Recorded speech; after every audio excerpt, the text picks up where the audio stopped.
right, so now we're going to preview UFC 295, Prochazka versus Pereira for the light heavyweight title. In the previously mentioned Madison Square Garden. Yes. First fight we're going to talk about is Diego Lopes versus Pat Sabatini in the featherweight division. Diego Lopes may be the best hair tattoo combo in the UFC. Yeah, something like that. He looks like he sings in My Chemical Romance, but the Brazilian version, or like the Brazilian tribute band to My Chemical Romance. Looks like Jimmy Butler. Diego Lopes is 22-6 in the UFC with 8 KO victories, 12 submission victories, 2 decision victories, only losing 2 times by KO and 4 times by decision. So stopping fights is not his, or winning fights on the cards is not really his strong suit, it seems. Taking on Pat Sabatini, 18-4, 2 wins by knockout, 11 by submission, 5 by decision. Is this the first fight we've had where it's 2 guys we've covered before their fights? It's one of the first. Oh, it's like fight guys we've both yeah, I think so. One of the first. Yeah. 20 episodes, 21 episodes in. We're starting to have duplicates and triplicates. I like it. Pat Sabatini's lost twice by knockout and 2 times by decision. Diego Lopes is also 1-1 in the UFC. And like I said before, he loses more often by the decision than he wins. He has 6 total career decisions. 2 of them are wins, 4 are losses. So if this fight goes to the cards, I would expect him to lose. This is a stylistic matchup where it's like 2 strong ground guys, where Diego Lopes also has a strong striking game. So yeah, that's what I thought the difference was, is 2 guys great on the ground. Yeah, if they go like equal Sabatini. there. I like both guys a lot, but I think because they're both great on the ground, they might neutralize each other. And I think Lopez's feet, his striking ability is going to be the difference in this fight. I have Lopes winning the fight. I actually have the same. I think the exact same with an equal ground game, or even if there's a slight edge to one of their ground games. I think the striking from Diego Lopes is going to be the contributing factor to the victory. The next fight, what you got? So the next fight, I think it's the first guy we've covered. This will be the 3rd time we've covered him. He was on the one of the first fight cards we did. Previously mentioned triplicate. And for me at least, he's becoming one of my favorite fighters in the UFC, especially up-and-coming guys. It's a 27-year-old Benoit St. Denis taking on a tough opponent, a guy that knocks people out, Matt Frevola. Matt, the Steamroller. The Steamroller. He's a good follow on Twitter. He's entertaining. This is an exciting fight. I'm not going to say it's the most exciting because the main and the co-main are going to be so exciting. But yeah, those are statements in their own. This is a fight I'm looking forward to. St. Denis has the killer ground game. Frevola more of a stand-up guy, but both guys can do the other one too. Right, you're saying both guys can either get on the ground or knock each other out. St. Denis can knock people out. Frevola can. He's not terrible on the ground. Right. So look, Frevola, to your point, he's coming off of a knockout win to the chin Drew Dober. Yeah. Which is crazy, but he also has 3 submission victories in his career, and he's never been subbed. So it kind of shows you kind of what you're talking about. He's kind of versatile. He can knock you out. He can sub you. He can defend. Whereas Benoit St. Denis, he's coming off of, I believe... I think he has 4 or 5 straight wins, doesn't he? He's 4-1 in the UFC. Yeah, and 4 straight. He lost his first one, I believe. Correct. 4 straight. And he's been able to finish guys either way. He's won the 2 fights we've covered from him too. Absolutely, 3 KOs, 9 subs. He's only lost 1 fight by decision in his career, and he has 1 no contest.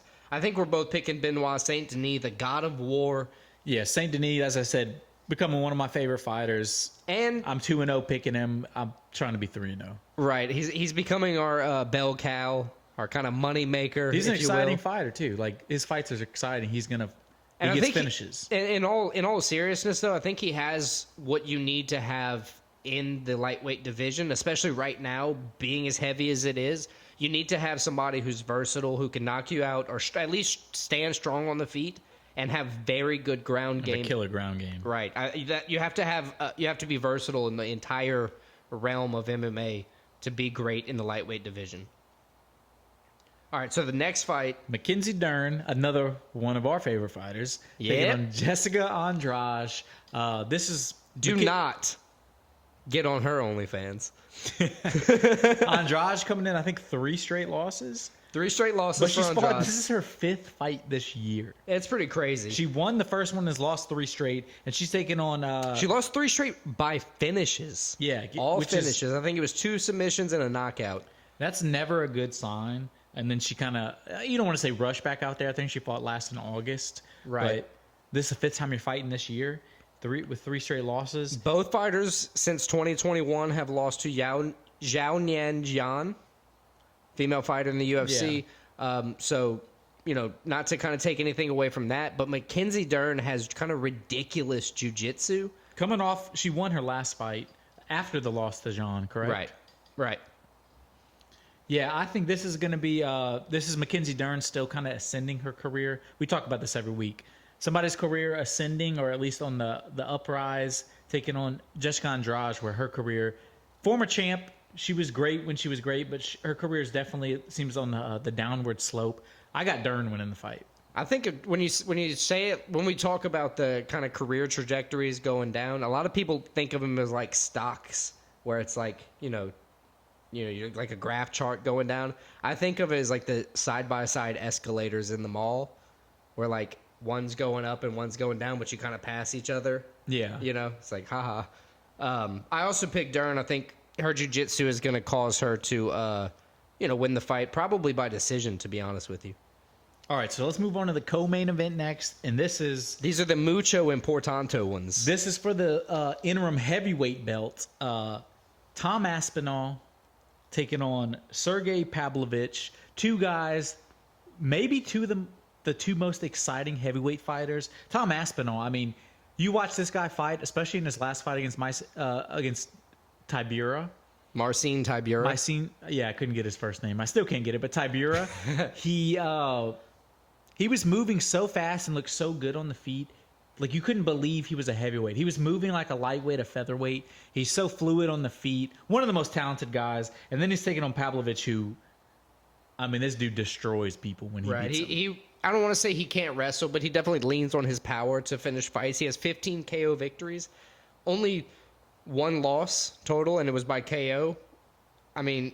Yeah, it was against Alistair Overeem. And that was when Alistair Overeem was just destroying people. I think it was like 6 or 7 fights ago for him, so he's won like 5 or 6 since then. Right. Aspinall, though, has been completely electric. He's been on this crazy tear. I think he's also 6-1, and his only loss was the bullshit. He got hurt like within... He had a knee injury. 15 seconds of the fight started, and they counted as a loss. Yeah, which I get. I get it, but it's like... It pisses you off, especially if you have money on him. Or especially if it's his only loss, where it's like, yeah, I mean, come on. Yeah, it sucks. But I love Tom Aspinall. I think Michael Bisping, I think it's because he's English, but that he has the chance to be the greatest heavyweight of all time. I mean, he does have the chance, I guess. I wouldn't go that far yet, but I love watching him fight. He's one of the most exciting heavyweights.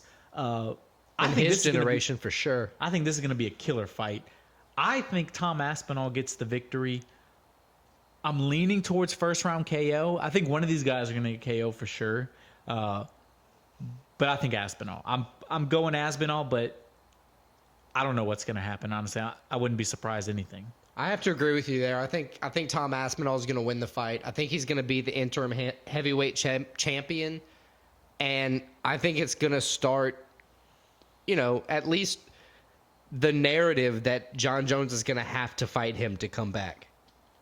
And that's what I'm excited for, because at the beginning, we didn't have to have that fight, but I want the narrative to be that we have to have that fight.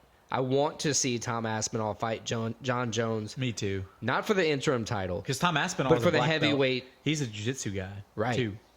So let's go. You want to train with Gordon Ryan?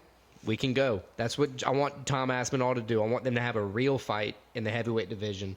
But he has to go through Sergei Pavlovich to get there. Which is not going to be an easy test. There's no guarantee he does. I still think Tom Aspinall wins. So lock those in if you feel necessary. It's a very slight odds. It's minus 120 for Aspinall and plus 100 for Sergei. Yeah, it's pretty much a pick 'em. Right. Moving on to the main event, the light heavyweight title fight. The fight of the totems, if you will. The Easter Island head versus the Japanese samurai. The avatar. I don't even know what you would call Jiri, but he's just scary. Terrifying Both guys. Pretty scary guys. Both very talented guys. Yuri, his last fight, he won the title. You forget about that because he got injured. Right. He hasn't fought since then. He gave up the title because he knew he was going to be out a year plus. It's so like, smart. this is a dude that won a belt and then he technically He never lost. yeah. Yeah. So I get it. And he's taking on Pereira trying to become a double champ. Pereira's just a monster in his own right. Look, between the two of these guys, they have 5 total career losses. Nuts. It's crazy. Pereira. And you know what's another thing I saw that was crazy? Yuri, this is only his 4th UFC fight. Right. He's 3-0 in the UFC I was right now. about to the say third that one was the fucking title fight. Combined, these guys have fought like 7 UFC Remember fights. when he fought Reyes? Yeah. Dominic Reyes, and he just Destroyed. That was his demolished him. second UFC fight. Absolutely. Look, Prochazka hasn't lost since 2015.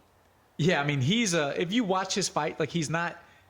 He's only had one His technique isn't decision always the victory in most that time. orthodox, but dude, he rocks people. He's only He must had be the one decision strongest dude. victory since 2015.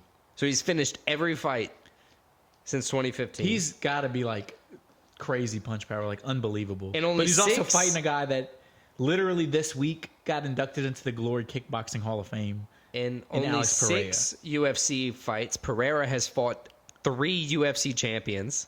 Yeah, he fought Adesanya twice, and then he knocked out Sean Strickland. And who was his most recent one? Oh, Jan Blachowicz. So 4 if you want to count Izzy twice. Yeah, I mean that's an 3 impressive thing. different UFC champions And in he's beat 6 them all. UFC fights. And he's beat them all. And he's beat them all. He did lose to one of them, but he also beat that guy. 5 and 1 in the UFC, 2 wins without a finish. This is battle of the Totem, He's probably Totem the best Warriors. pure striker, maybe in MMA, but definitely in this. The thing weight is, class. when you see him fight, he looks like he's not putting forth any effort, so it doesn't look like he's as powerful as he is. But he's knocking people I don't know, out. man. He looks pretty fucking powerful. He looks like a scary guy. He does. The UFC today, But it's posted because him it's knocking, so effortless. They posted him knocking Sean Strickland out in like 75 15 angles. different Yeah. angles. It was like I didn't even know this was an angle. It Who was do you like think's literally gonna phone win? shots.